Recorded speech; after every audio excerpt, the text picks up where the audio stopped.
Okay. Good morning, my dear students.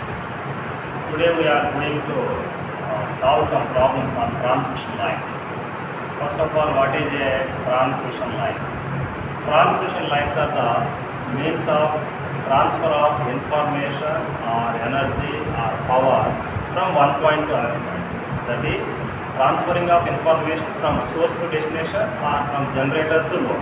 That is the transmission line. And there will be different types of transmission lines are there. And the main thing is here, transmission line equivalent circuit. Transmission line equivalent circuit.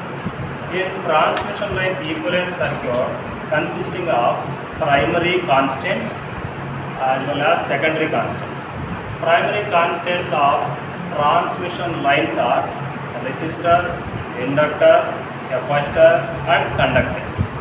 R, L, C, Z. These are the primary constants.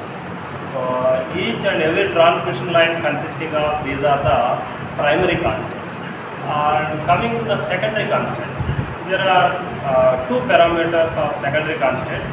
Those are propagation constant and characteristic impedance. Propagation constant is represented with gamma and characteristic impedance is represented with Z0. Okay, these are the two things.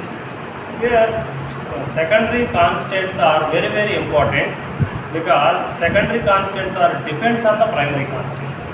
And to solve the problems, primary constant as well as secondary constants are important. By using secondary constant formula, we have to find the primary constants.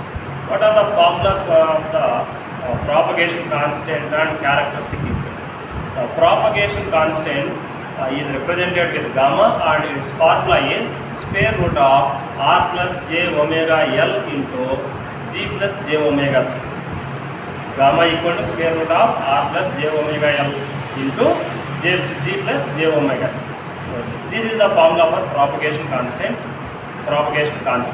Coming to the characteristic impedance, Z0, it is represented with Z0. Z0 is equal to square root of r plus j omega L by g plus j omega c. So this is the characteristic impedance formula. These are the important things. Now you have to check these two formulas.